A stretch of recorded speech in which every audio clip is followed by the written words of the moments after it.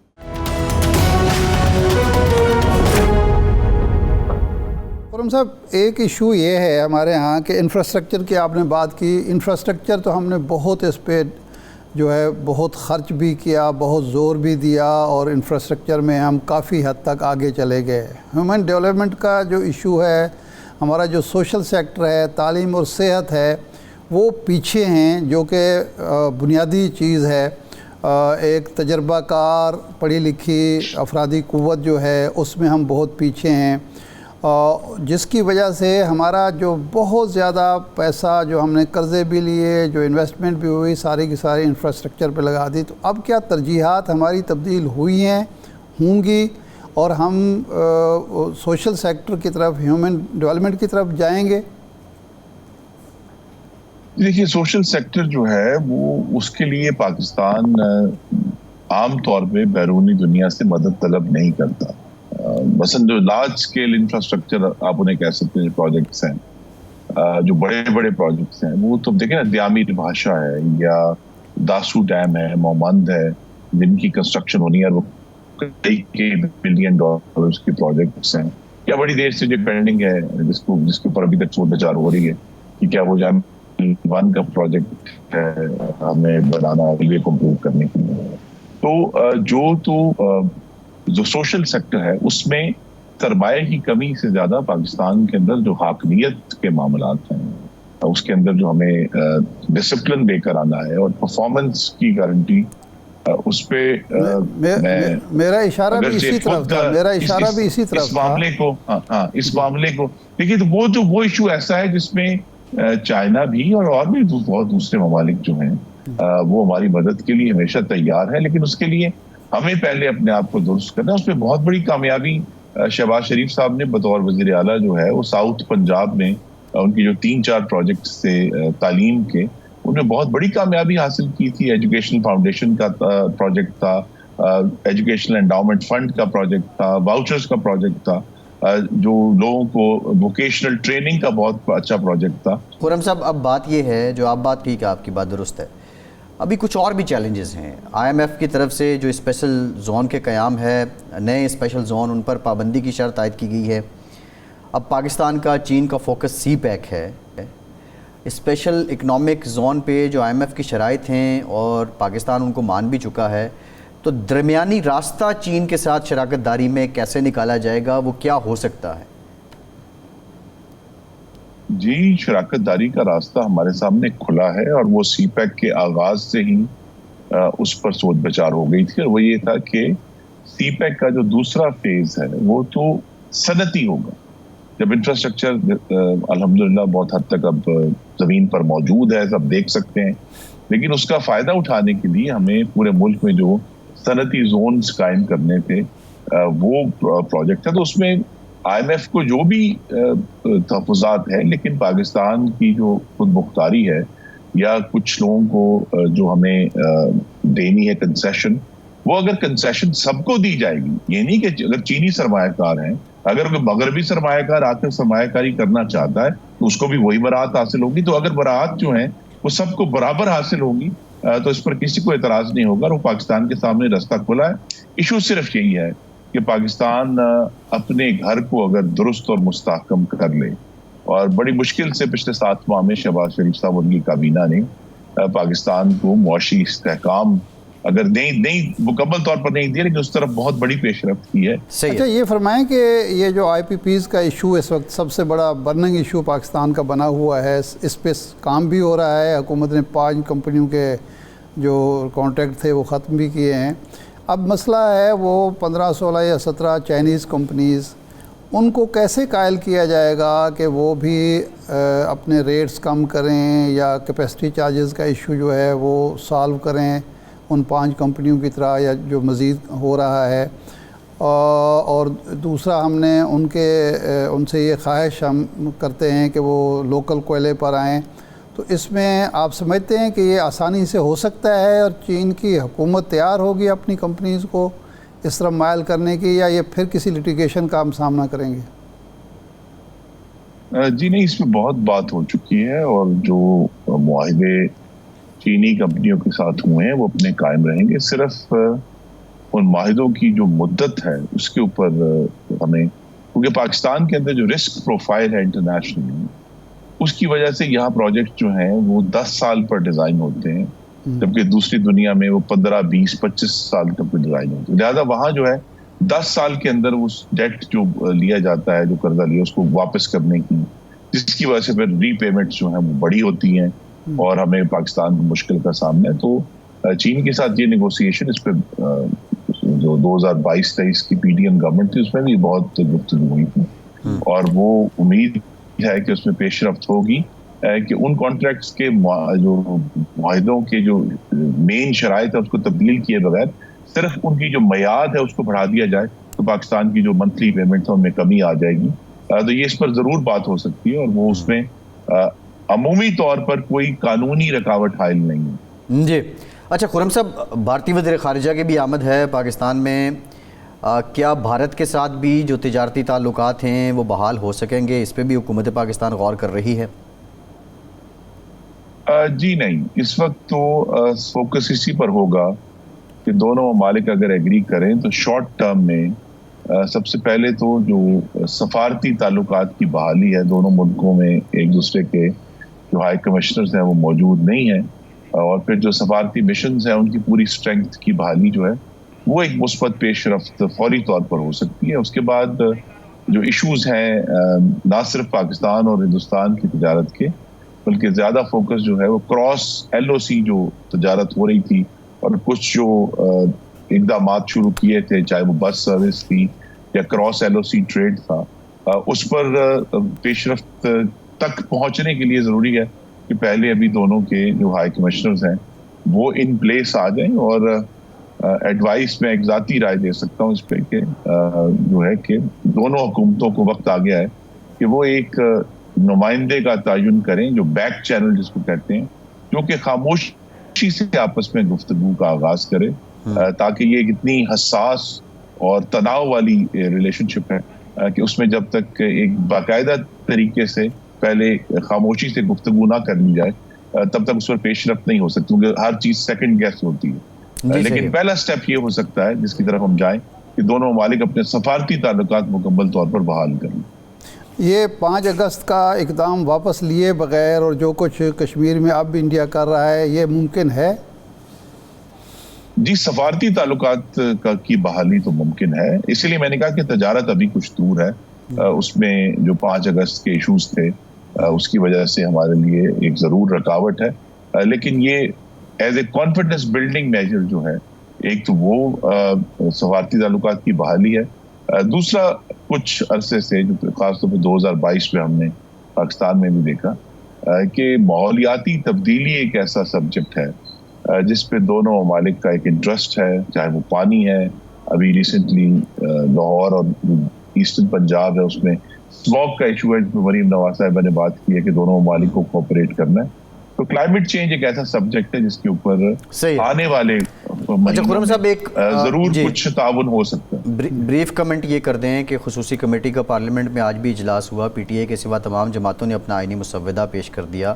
اکثریتی جماعتیں آئینی عدالت کے خلاف ہیں. نواز شریف صاحب اور بلاول صاحب کی ملاقاتیں بھی پچھلے چند دنوں میں پے در پے ہو رہی ہیں. تو اس صورتحال میں حکومت کنسنسس کو اپنائے گی؟ اگر وہ نہیں ہوتا تو اس کے باوجود 25 اکتوبر سے پہلے آپ اٹیمپٹ کریں گے؟ اور نواز شریف صاحب کیا سب اس عمل کی خود رہنمائی کر رہے ہیں؟ جی، پہلے تو جو اکثریت ہے قومی اسمبلی کی، جو حکومتی جماعتیں ہیں، جو کہ شہباز شریف صاحب نے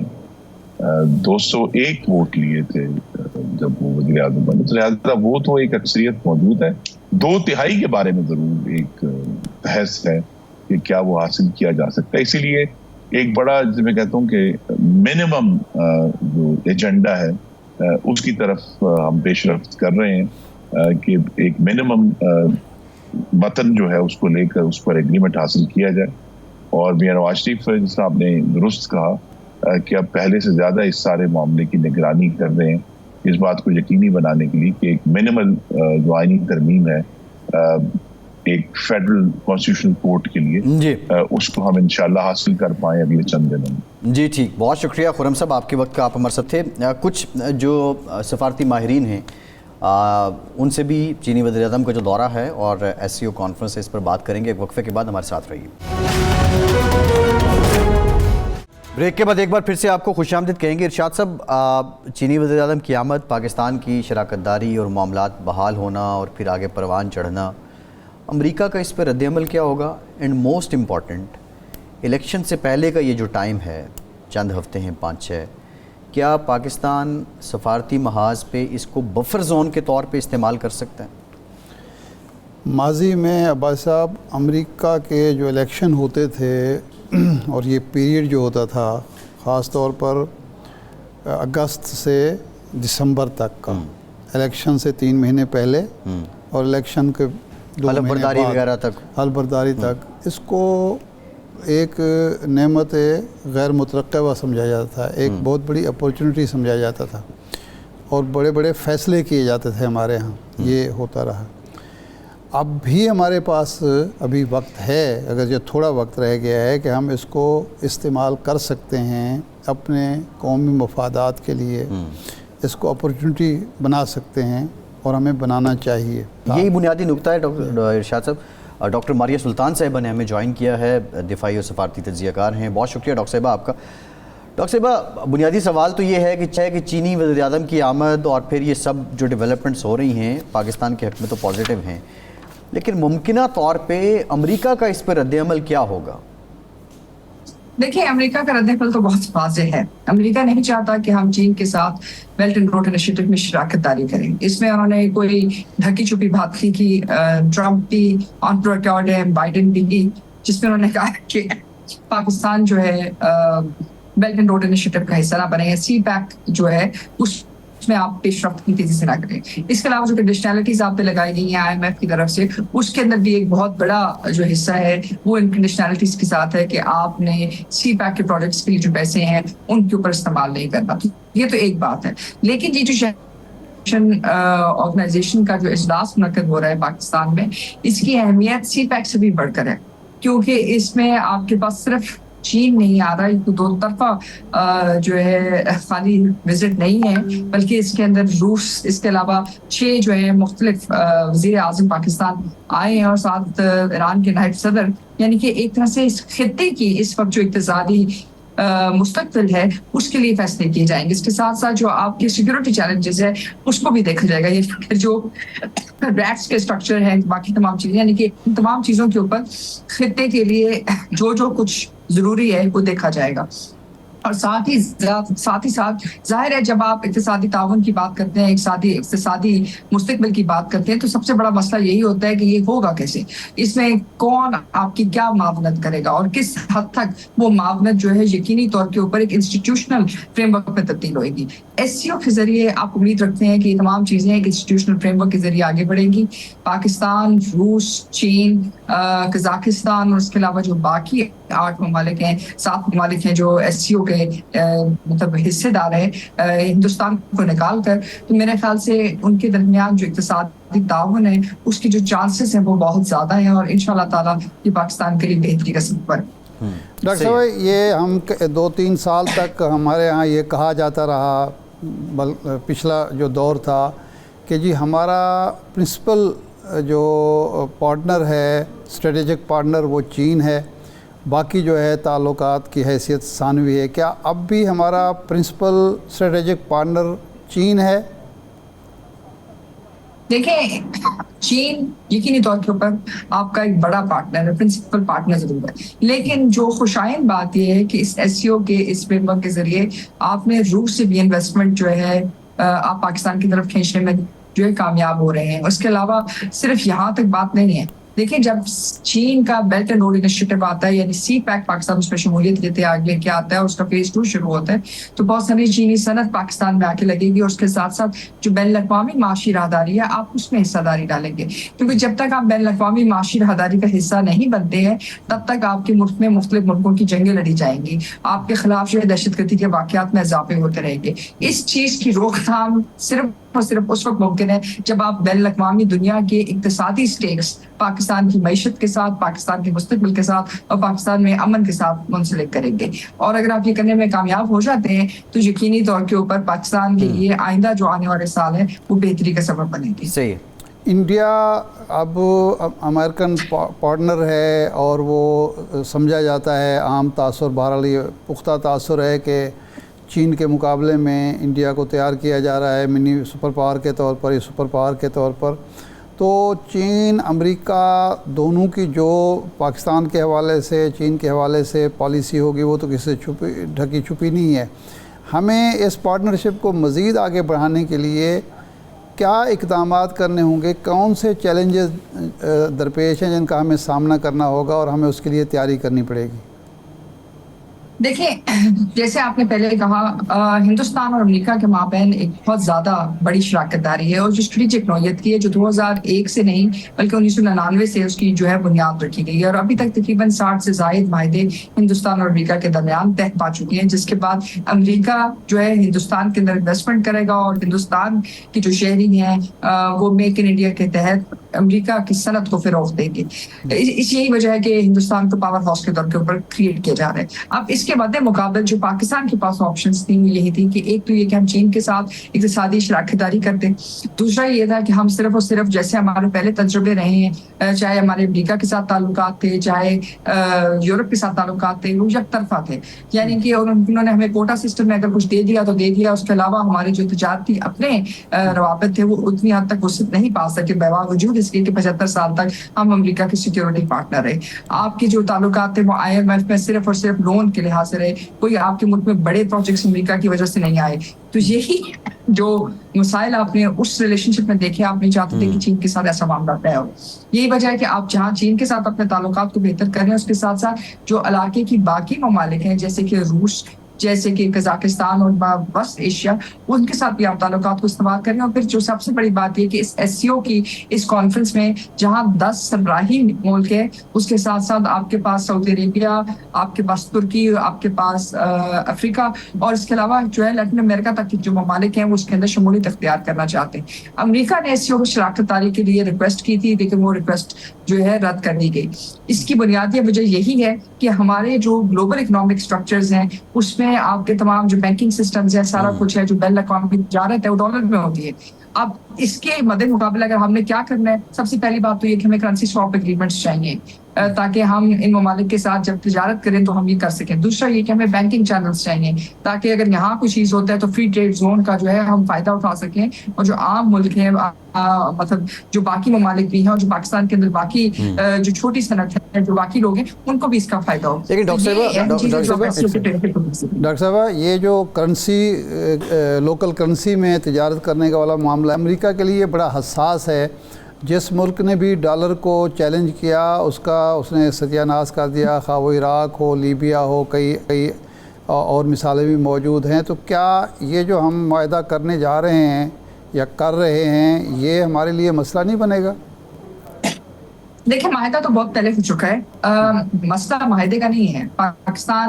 جو ہے، پاکستان میں آپ بین الاقوامی تجارت یون میں کر سکتی ہیں، آپ روس کے ساتھ بائی لیٹرل میکنزم ضرور اسٹیبلش کریں، لیکن ظاہر ہے جب آپ یہ ایگریمنٹس کرتے ہیں، معاہدے کرتے ہیں، تو یہ معاہدے خود بخود تو آپ کے لیے کوئی چیز نہیں بناتے ہیں۔ اس کو بہتر کرنے کے لیے آپ کو کچھ انفراسٹرکچر کے پروجیکٹس چاہیے، اور وہ جو انفراسٹرکچر کے پروجیکٹس ہیں یا آپ کے جو بڑے پروجیکٹس ہیں اس کے ذریعے تعاون بڑھتا ہے، اس کے ذریعے آپ آگے جاتے ہیں۔ تو یہ اس تنظیم کے اس اجلاس سے ان تمام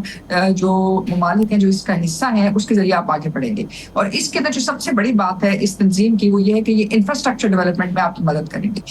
اور آپ کو کوئی بین الاقوامی تجارت میں جانے کی ضرورت نہیں ہے کیونکہ آپ تمام ممالک ایک دوسرے کے ساتھ زمینی راستوں کے ساتھ منسلک ہیں۔ تو یہ ایک اہمیت کا حامل ہے، اور اگر آپ کی انفراسٹرکچرز بن جاتے ہیں، آپ کی روڈ ریلوے لنکس بن جاتے ہیں، آپ کی IT کے کمیونیکیشن لنکس بن جاتے ہیں، تو آپ سوچیں کہ آپ کے پاس تقریباً 4 بلین لوگوں سے بڑی جو ہے ایک مارکیٹ آپ کے پاس ہے، جہاں آپ کو بین الاقوامی سمندر میں جانے کی ضرورت نہیں ہے، جہاں آپ کا ٹوٹل زمینی راستہ 2500 کلومیٹر یا اس سے بھی کم ہے، اور کچھ جگہوں کے اوپر شاید 3000 یا 3300 ہے۔ تو ایسی صورتحال میں آپ سوچ سکتے ہیں کہ آپ کے لیے کتنا بڑا ایک تجارتی مرکز کھل سکتا ہے، اور ایک آپ کی بہت ساری جو چیزیں ہیں جہاں دونوں ممالک کے لیے یعنی وسط ایشیا کے لیے آپ سمندر کا راستہ لے کے آئیں گے، اور جو افریقہ اور جو باقی ممالک ہیں ان کے لیے رسائی چین تک، اور چین کے لیے رسائی بین الاقوامی دنیا تک، اور اس کے ساتھ ساتھ آپ کی جو اپنی صنعت ہے اس کے لیے دونوں طرف کے راستے یعنی سمندری معاشی راہداری بھی آپ کے لیے کھل جائے گی اور زمینی راہداری بھی۔ اور یہ صرف اسی وقت ممکن ہے اگر آپ کے انفراسٹرکچر ڈیولپمنٹ پروجیکٹس کمپلیٹ ہو، آپ کی توانائی کی ضرورت پوری ہو۔ جی ٹھیک، بہت شکریہ ڈاکٹر ماریہ سلطان صاحبہ، آپ ہمارے ساتھ۔ ایک بریک کے بعد واپس آتے ہیں۔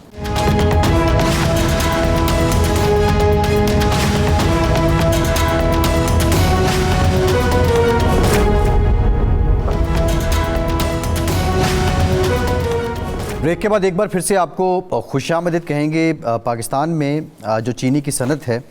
اور پاکستان شوگر ملز ایسوسی ایشن اس کی نمائندہ ہے، انہوں نے گورنر اسٹیٹ بینک کو خط لکھا ہے جس میں قرضوں کی ادائیگی 31 دسمبر 2024 تک بڑھائی جائے۔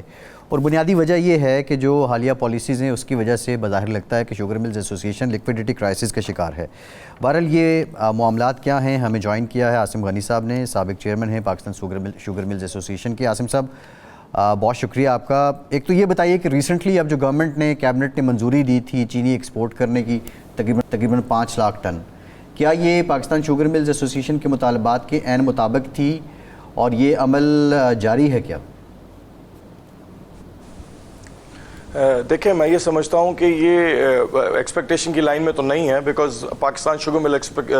Was expecting a little higher number, اور ہم یہ سوچ رہے تھے کہ ہمیں کم سے کم گورنمنٹ 1 ملین ٹن کی جو ہے نا پرمیشن دے گی. لیکن فرسٹ فیز میں اگر پہلے اس ٹرانزیشن کو دیکھا جائے تو اگر 5 لاکھ ٹن کی دی ہے تو ایک مثبت رجحان ہے. پہلے یہ ہوتا تھا کہ انفارچونیٹلی پاس میں تو ہمیں کوئی قسم کی پرمیشن کی کافی مشکلات ہو رہی تھیں, اور آپ کو پتہ ہے مشکلات ہونے کی 3-4 وجوہات ہیں, وہ میں ضرور بتانا چاہوں گا. انفارچونیٹلی آپ نے دیکھا ہوگا کہ ہمارے پاس تھوڑی بہت ہماری انڈسٹری کے اندر پولیٹیکل ایفیلیشن ہے, اور وہ پولیٹیکل ایفیلیشن کی وجہ سے جو لوگ جس پولیٹیکل ایفیلیشن کا رابطہ جن کا نہیں ہے ان کو بہت زیادہ تکلیف اور پریشانی رہتی ہے. ٹائم ٹو ٹائم آپ کو ایک اور بات بھی بتاتا چلوں کہ ٹائم ٹو ٹائم جتنے بھی نمبرز ہم نے پرووائڈ کیے آج تک, آپ کی ایف بی آر کا ڈیٹا جو ہے وہ ٹریک اینڈ ٹریس, یہ سب ہم نے انیشیٹیوز لیے, اور اس کے بعد اب گورنمنٹ نے آ کے کوئی انیشیٹو لیا ہے. انفارچونیٹلی پہلے تو پاس میں بیوروکریسی کی طرف سے بھی کوئی سپورٹ نہیں ملتی تھی, لیکن اب کیونکہ ہم سیزن کے اتنا قریب آ چکے ہیں اور اتنا اینڈ کی طرف آ چکے ہیں کہ اب ان کو یہ ریئلائزیشن اس بات کی ہونے لگی ہے کہ جو پاکستان شوگر مل ایسوسی ایشن کا جو ڈیٹا ہے وہ 100% ایکیوریٹ ہے, اور جو انہوں نے ڈیٹا پرووائڈ کیا ہے وہ ڈیٹا بہت ہی زیادہ ایکیوریٹ ہے, اور اس کی وجہ پہ اسی وجہ سے یہ مثبت ایک عمل ہوا ہے. اور آپ ایک اور بات یہ دیکھیں کہ اگر پاکستان شوگر مل ایسوسی ایشن کو سپورٹ کی جائے تو آئندہ آنے والے سالوں کے اندر شوگر ایک ایکسپورٹ, بیکاز ہمارے پاس پاکستان میں سرپلس ہوتی ہے چینی کی, اور ہم زیادہ سے زیادہ مقدار میں چینی کو ایکسپورٹ کر سکتے ہیں, تو آپ کو فورن ایکسچینج کی مد میں ہم کافی پیسے لا سکتے ہیں. اینڈ ناٹ اونلی دیٹ, اس کے ساتھ ساتھ دیکھیں ایک دو اور چیزیں ہیں جو وجوہات ہیں میں سمجھتا ہوں جو بڑی مشکلات ہیں ہماری انڈسٹری کے لیے, کہ ہماری انڈسٹری ایک طرف تو ریگولیٹ ہے اور دوسری طرف ڈی ریگولیٹ ہے. آپ گنے کا پرائس نوٹیفائی کرتے ہیں اور چینی کے پرائس میں ہمیں کوئی سپورٹ نہیں مل رہی ہے. آپ کو سبسڈی دینی پڑتی ہے, پریویسلی پاس میں آپ کو دینی پڑی ہے, اس سال آپ کو کوئی سبسڈی نہیں دینی پڑی, بیکاز ہم انٹرنیشنل مارکیٹ کے ساتھ قدم بہ قدم چل رہے ہیں, اور آج کی تاریخ میں پاکستان میں دنیا کی سب سے سستی ترین چینی اویلیبل ہے. پہلے آپ نے پاس میں دیکھا کہ ہم پہلے پاس میں آتے تھے, گورنمنٹ ٹائملی ڈیسیژن نہیں لیتی تھی, اور پھر شوگر انڈسٹری آپ سے جو انڈسٹری ہے وہ سبسڈی کی ڈیمانڈ کرتی تھی. لیکن اب الحمدللہ ایسی کوئی ڈیمانڈ نہیں ہے, بیکاز اس کی ریزن یہ ہے کہ ہم لیول پلینگ ہیں, اور آج پوری دنیا کے اندر مجھے بولتے بڑی خوشی محسوس ہوتی ہے, لیکن تھوڑا افسوس بھی ہے وہ اس بات کا ہے کہ ہمیں اس بات کی اپرچونٹی نہیں ملتی. پوری دنیا میں سب سے سستی چینی پاکستان میں ہے. آپ نے ایک اور بات بھی دیکھی کہ پاکستان میں جو چینی ہماری پاس میں اسمگل ہوتی رہی ہے اور جو جاتی رہی ہے, اس کا بھی ہم نے گورنمنٹ اداروں کو بتایا, پرائم منسٹر صاحب کو بتایا اور دوسرے اداروں کو بتایا, اور اس کے بعد ایک بڑا مثبت عمل ہوا, اور کافی حد تک اس اسمگلنگ کو روکنے میں گورنمنٹ کامیاب ہوئی الحمدللہ. اور اب میں کہہ سکتا ہوں کہ 100% کوئی اسمگلنگ نہیں ہوتی, لیکن شوگر انڈسٹری کا مقصد, اس کا بتانے کا مقصد یہ تھا کہ جی پلیز عاصم صاحب یہ فرمائیں کہ یہ 5 ملین جب آپ کی ہو جاتی ہے ایکسپورٹ, تو یہ مددگار ہوگی کہ آپ کرشنگ وقت پر شروع کر سکیں گے, یا وہ بھی مسئلہ جس طرح پچھلے سال اس سے پہلے ہوتا رہا ہے وہ پھر درپیش ہوگا آپ کو؟ نہیں دیکھیں, شوگر مل ایسوسی ایشن سے گورنمنٹ کی جب میٹنگ ہوئی تھی جس میں ہمارے منسٹر انڈسٹریز رانا صاحب تھے, رانا تنویر صاحب, ان کے ساتھ شوگر ایڈوائزری بورڈ میں جب میٹنگ ہوئی تو اس میں اس طریقے کی پیش رفت ہوئی تھی کہ ہم انیشیلی آپ کو, بیکاز آپ کے نمبرز بالکل ٹھیک ہیں, اب انہوں نے سارے نمبر اوتھینٹیکیٹ کر لیے ہیں, اور ٹائم ٹو ٹائم جو ان کو نمبرز ملتے تھے اب الحمدللہ وہ 100% سیٹسفیکشن ہو گئی ہے ان کو. اب انہوں نے اس بات کا مطالبہ ہم سے ضرور رکھا تھا کہ آپ شوگر ملز کو جو ہے 21 نومبر تک سٹارٹ کریں گے اگر آپ کو پرمیشن ملتی ہے. تو ہم نے اس کا ایک مطالبہ ہماری طرف سے یہ تھا کہ ہم 5 لاکھ کی آپ کی پرمیشن دے رہے ہیں, اور انہوں نے یہ کہا تھا کہ ہم 1 نومبر کو ریویو کریں گے ان نمبرز کو, اور اگرچہ یہ نمبرز ایز پر ایکسپیکٹیشن جو آپ نے بتائے ہیں اس حساب سے اگر کنزمپشن رہتی ہے تو ہم آپ کو 1 نومبر کو اور ریویو کرنے کے بعد آپ کو فردر پرمیشن دیں گے, اور جیسے ہی ہمیں فردر پرمیشن ملے گی جو کہ ان کا کمٹمنٹ ہے انشاءاللہ, تو ملے بالکل مثبت رجحان ہوگا اور ملے بالکل ٹائملی چلیں گی, اور اس میں کوئی درپیش مسائل نہیں ہونے چاہیے. اور انشاءاللہ جیسے جیسے یہ پیمنٹ ہمیں آتی رہے گی, جیسے جیسے ہماری ایکسپورٹ ہوتی رہے گی, ویسے ویسے جو ہمارے زمیندار بھائی ہیں جو کہ آپ کو پتہ ہے کہ ان کے لیے بڑی مشکلات ہیں, جیسے ہماری انڈسٹری کے لیے مشکلات ہیں, آپ نے دیکھا جس میں آپ نے اسٹیٹ بینک کا بھی حوالہ دیا, جس میں ہم نے ریکویسٹ ڈالی ہے اسٹیٹ بینک کو بھی, اور گورنر صاحب کو بھی لکھا ہے کہ ہمیں سپورٹ کیا جائے بیکاز ہمارے پر لیکویڈیٹی کرنچ ہے. عاصم صاحب یہ بتائیں کہ اسٹیٹ بینک نے آپ کو کچھ جواب دیا ہے کہ واقعی وہ آپ کے 31 دسمبر تک لے جائیں گے آپ کی جو ادائیگی ہیں؟